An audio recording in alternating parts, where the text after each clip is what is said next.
I'd like to thank you for joining my co-host Larry Hanson and myself, Adam Briggs, for the 9th edition of CD Live, where we talk to experts in the industry on all things events, technology, venues, and everything in between. I'm really excited to be joined today by one of our friends, Chris Haddow, who is the head of sales with Swapcard. So Chris, thanks for joining us. Pleasure, Adam. Thanks for having me. Absolutely. So obviously it's been a crazy year, and just when we thought things were dying down, we have some outbreaks in different parts of the country.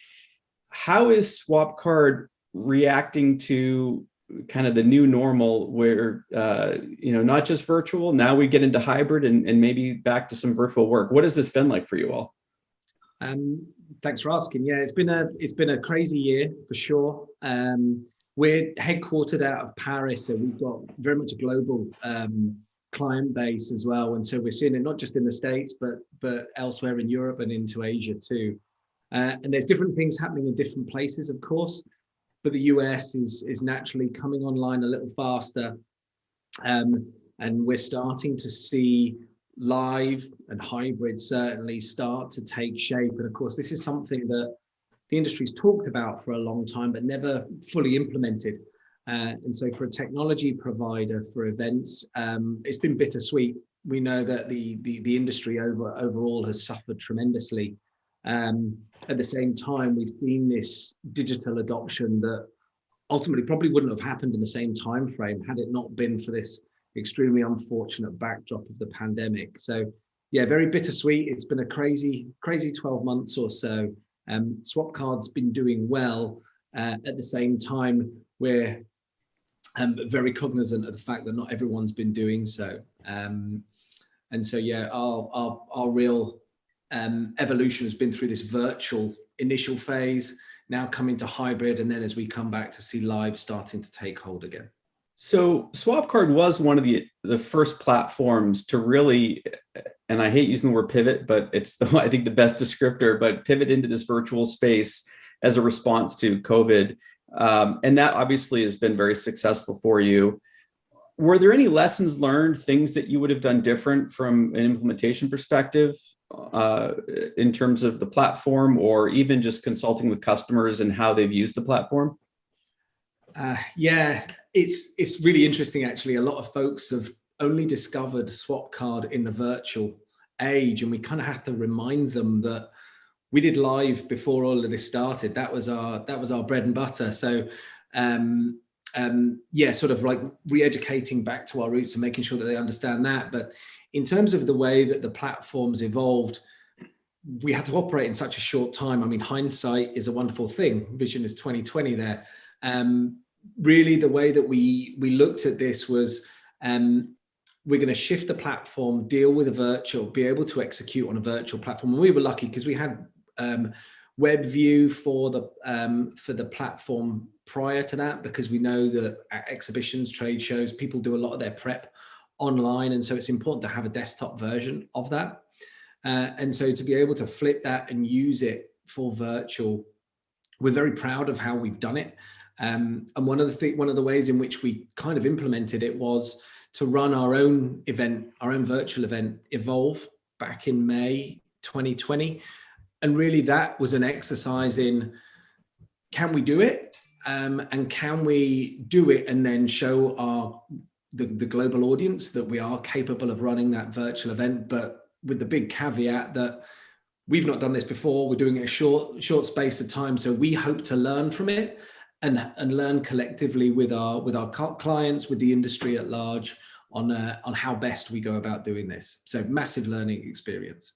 Yeah, and I do think you really are in a good position, and any platform that's virtual, it has that app component already built in, I think is going to be critical when we start talking about hybrid.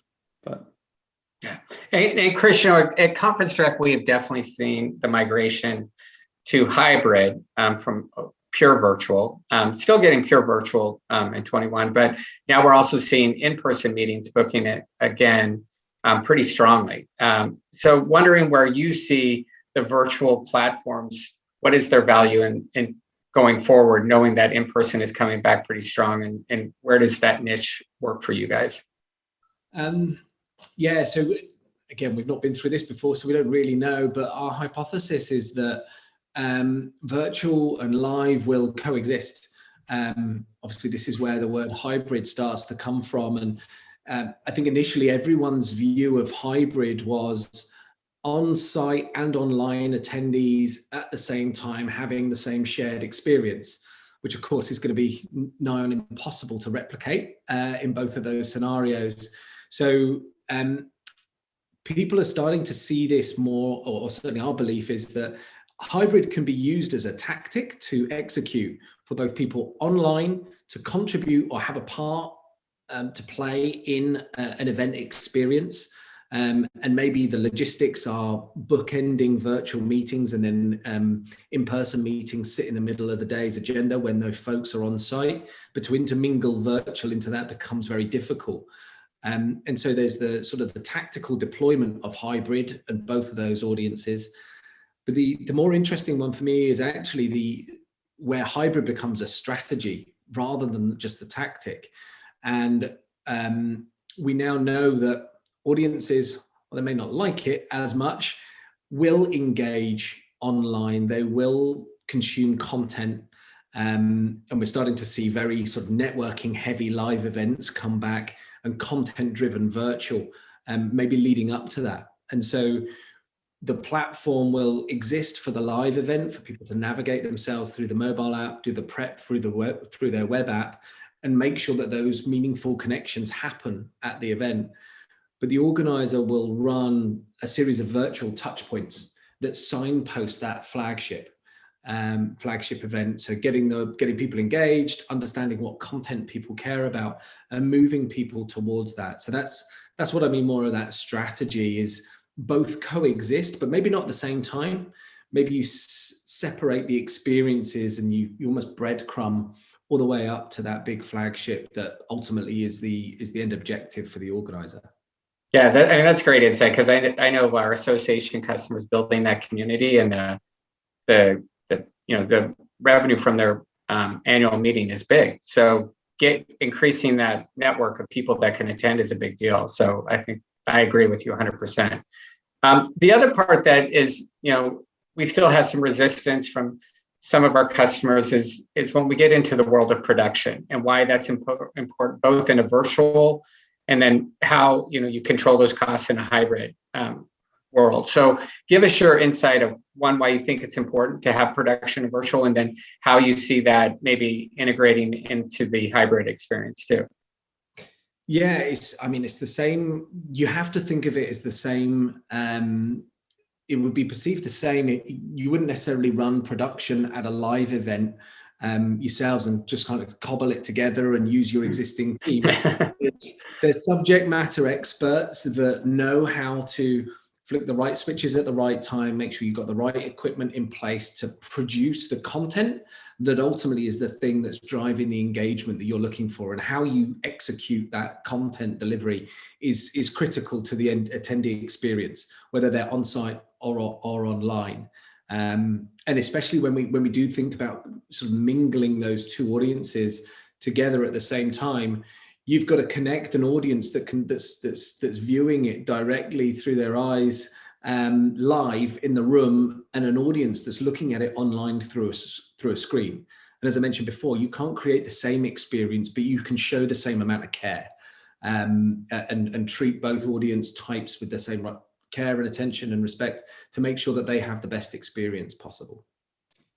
No, that's great. And I want to go back to something you said before, because I think it's critical as we look forward. And you were talking about looking at events strategically versus tactically, and really how, whether it's virtual or hybrid, it fits into an overall strategy for your engagement. And I think one of the areas that I really love what you're working on is in the community, let's call it 365 engagement space. What was the approach there? Were there any key drivers in working on that development? Because I do think that's going to be critical for whether it's corporate or associations moving forward, is really looking at it more holistically versus as these, singular points in time. Yeah, it's again, it is listening to our audience. We always want to make sure that we listen to customers, and one of the overarching objectives for them in the main is to orient folks around that brand that sits at the heart of everything they do, whether it's the association brand or the corporate brand, the trade show brand, and wanting to make sure that they reinforce the value of that brand, not just during the 2-3 days of the conference itself, but year round. And that's where that, like you say, Adam, that the combination of the hybrid as a strategy comes in, where you leave virtual touch points through the course of the year. And we all know that during an event, we meet like crazy for 2-3 days. Then afterwards, it tends to dissipate. But we know that whether it's B2B, B2C, there's ongoing brand engagement that needs to happen for those leads that you collect at the event to actually come to fruition. And a lead can mean a number of different things in a number of different event types or constructs.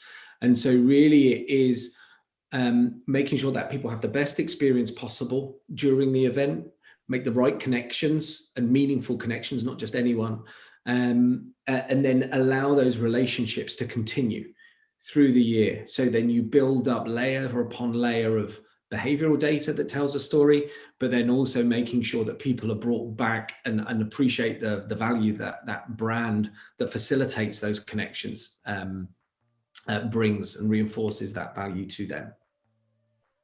No, that's great. And I do think that Swapcard as an organization is at the cutting edge of those items. I really appreciate you taking the time to join us today. Is there anything else you want to leave the audience with? Anything we haven't talked about that you think is going to be critical for consideration moving forward? Yeah, I think it's that attendee experience. I mean, these are our users. These are the people that we have to satisfy first and foremost. But secondly to that as well, if there's exhibitor or sponsors associated with each of these events, then again, there's a data story to understand there. So we look at the attendee behavior, which can then inform the exhibitor or sponsor ROI. And so over the course of the past year, those exhibitors, those sponsors have been exposed to data that they may not have had or seen before. And so when we move through into virtual, hybrid, live, whatever format it may be, data is still going to be at the heart of what those exhibitors and sponsors expect, or the organizer if it's a direct organizer experience. So using that behavioral data, so not only providing it, but then using it in a meaningful way. And just to go back to the analogy of the breadcrumbing that I mentioned before, it's using those virtual touch points and your event data to understand the content that most heavily resonates with your audience, and then making sure that you use that in the next event that you run or the follow-up marketing campaign, because the data is telling the story that you want to understand. It's important that you choose the right platform that helps you really get to the heart of that. Great. Thanks, Chris. I think your insight's great. I mean, obviously, it's a dynamic world out there, what's happening in the meetings industry. And the more we can be proactive and flexible with our customers is great. And you're a great partner of ours. So, I just want to thank you again for taking the time today. Remind everyone that all of our CD Live episodes are available both on YouTube and on our website. But thank you again, Chris, and we appreciate you speaking to us today. Absolute pleasure. Thank you for having me. Thank you, Chris, and thank you, everyone. All right.